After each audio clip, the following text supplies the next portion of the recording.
안녕하세요. 우선 이 자리에 설 수 있게 해주신 하늘 부모님과 참 부모님께 감사드립니다. 저는 영주교회 소속 사옥 3차 조대석 조벨린 마르잔 가정의 외동아들 조수현입니다. 저는 군대에 제대한 지 이제 4개월이 되었습니다. 군대에 들어가기 전 저는 제대 후 40일 수련을 받겠다고 어머니와 약속을 하고 나서 올해 3월에 제대를 하게 되었습니다. 제대 후 저는 어머니와 복학 전에 언제 40일을 갈지 의논을 하던 중 바로 다음 달인 4월에 꼭 가야 한다는 어머니의 말을 듣고 절대 싫다며 강하게 반대했습니다. 저는 놀 생각에 4월의 약속을 꽉 잡아놓은 상태였고 저는 계속 어머니와 많은 갈등을 했습니다. 결국 어머니의 간절한 부탁과 애교에 넘어가 4월 7일 일반 40일 수련에 참석하게 되었습니다. 첫 40일 수련의 제 마음가짐은 그저 축복을 위한 하나의 절차였고 빨리 끝내자라는 마음이었습니다. 저는 40일 수련을 받으며 강의에 안 들어갈 때도 있었고 찬양 역사에 참여도 안 하고 쉬었던 적도 있습니다. 그저 40일이 빨리 지났으면 하는 마음뿐이었습니다. 천심원 특별 철야 정성을 드릴 때도 아버지 어머니를 큰 소리로 외칠 수 없었고 기도도 그저 앉아서만 했었습니다. 그러다 문득 저는 여기 계신 식구님들은 어떻게 저 정도로 소리를 지르며 기도할 수 있을까 하며 철야 정성에 관심이 생기게 되었습니다. 저는 뜻의 응원가부터 합심 공명 기도까지 하나씩 천천히 식구님들을 따라하게 되었고 점점 철야 정성에 집중하고 있는 저의 모습을 보게 되었습니다. 아버지 어머니를 큰 소리로 외칠 수 있게 되었고 합심 공명 기도 때 몸이 뜨거워지고 눈물이 고이기 시작하는 경험을 하면서 저는 점점 참 어머님이 궁금해지기 시작했습니다. 참 어머님에 대해서 정말 아무것도 모르던 때에 수련 중 듣는 강의와 수련생 분들의 얘기도 들어보며 참 어머님에 대해서 조금씩 알아가고 있었습니다. 그렇게 효정 찬양을 하면서 눈물을 흘리는 2세 분들과 기도를 하며 눈물을 흘리시는 식구님들을 보며 나도 어머님의 심정을 체울해보고 싶다라는 생각이 들었습니다. 그러던 어느 날 대학 동기였던 2세 친구를 우연히 수련원에서 만나게 되었습니다. 그 친구는 언제부턴가 연락이 되지 않았는데 생각지 못하게 수련원 식당에서 만나게 된 것이었습니다. 저희는 오랜만에 만났으니 이야기를 해보자며 근황을 나누게 되었습니다. 그 친구가 신앙을 하다가 교회와 멀어졌던 이야기, 그리고 선교를 다녀와서 어머님의 심정을 채우랬다는 이야기와 함께 영성수련과 모심수련을 이어서 받았다는 이야기를 듣게 되었습니다.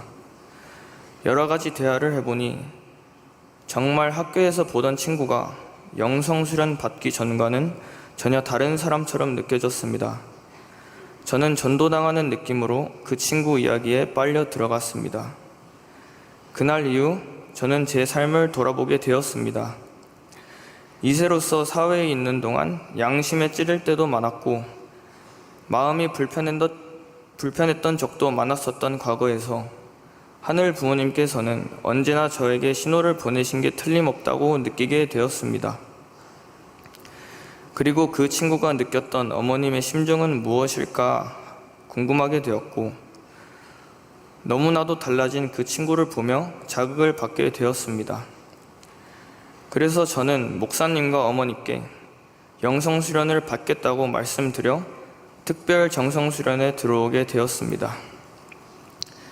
저는 수련에 들어오면서 어머님의 심정을 체열해야겠다는 마음가짐으로 들어오게 되었습니다. 그러나 어머님의 심정을 체열하기란 정말 쉽지 않은 일이었습니다. 항상 하늘 부모님과 대화하며 살아야 하는 것과 독생녀 참 어머님의 심정으로 모든 것을 바라보는 것은 저에게는 너무 어려웠습니다. 모든 일에 감사할 수 없었고 참 어머님의 심정을 체휼하고 싶다고 매일 기도와 정성을 들였지만 어머님 심정권에 다가간다는 것은 저에게 너무 버거웠습니다. 점점 집중력이 흐트러지는 날도 많던 요즘, 저는 대학교 휴학 문제로 어머니와 통화를 하게 되었습니다. 저는 재정적인 문제로 이번 특별 정성수련이 끝나면 사회에서 돈을 벌어 대학 생활에 부족한 돈을 벌겠다고 말했습니다. 어머니는 사회에서 돈을 버는 것은 지금 판단하지 말라고 하셨습니다. 그 말을 듣고 이해를 하지 못하고 있던 그때 어머니는 저에게 넌 아직 아무것도 모르는구나 라고 하셨습니다. 저는 그 말을 듣고 너무나도 속상했습니다. 이렇게 열심히 강의 듣고 많은 걸 배웠다고 생각했기에 제가 뭐를 모르고 있냐고 되물었습니다. 그러자 어머니께서는 하늘 부모님께서 다 알아서 해주실 거야. 나중에 영계 가서 아버님이 너 지상에서 뭐 했냐고 물어보셨을 때 기계공학과 졸업했다고 대답할 거야? 그건 중요하지 않아. 참 어머님 얼마나 도와드렸는지 그걸 물어보시지 라고 하셨고 저는 그 말에 단 한마디도 할 수 없었습니다. 어머니와 통화 후 정말 중요한 것을 빼먹고 있었다는 것을 알게 되었습니다. 그것은 바로 하늘 부모님 중심으로 살아가는 것이었습니다. 나만을 위한 생각, 나만을 위한 행동, 나를 중심한 것들을 버리고 하늘 부모님께서 맞춰야 한다는 것을 깨닫게 된 것이었습니다. 그리고 그 다음날 저는 전부터 어머니께서 권유하셨던 특별 회원을 하기 위해 조상 회원식에 참석하였습니다. 저는 기도 드릴 때 옆에서 조상님께서 제 손을 잡아주심을 느끼게 되었고 저는 저도 모르게 홀리마다 한과 하나 되게 해달라고 외쳤습니다. 그 순간 눈에서는 눈물이 하염없이 흐르고 있었습니다. 저는 참 어머님께서 80억 인류를 사랑해 주시는데 거기에 조금도 못 미치는 스스로를 생각하게 되었고 어메이징 그레이스가 끝날 때까지 눈물은 멈추지 않았습니다. 저는 그 시간 동안 어머님을 향한 죄송함과 또 참 어머님의 사랑을 느낄 수 있었습니다. 저는 이날 이후로 더 마음의 여유가 생겼고 사람들을 더 품어줄 수 있는 사람이 된 것처럼 느끼고 있습니다. 저는 아직 많이 부족합니다. 아직 어머님의 심정을 완전히 체휼하지 못하고 있지만 3개월 만에 완전히 다른 모습으로 성장하는 저를 보고 있습니다.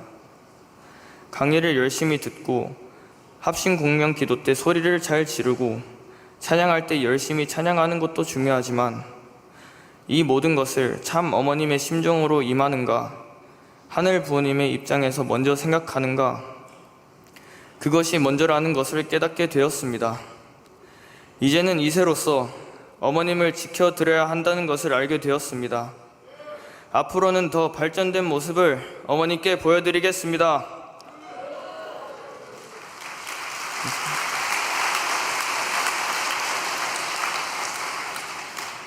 마지막으로 오늘 이 간증을 준비하면서 우연히 수련 신청서에 제 생일을 2025년 7월 8일 바로 오늘로 적어 놓은 것을 확인했습니다. 참 어머님, 저는 오늘 다시 태어났습니다. 이제서야 돌아와서 너무 죄송합니다. 남은 기간 더 정성 들이고 기도 드려서 어머님과 하나 될 수 있게 더 노력하는 자녀가 되겠습니다. 하늘 부모님, 참 부모님, 감사합니다. 사랑합니다.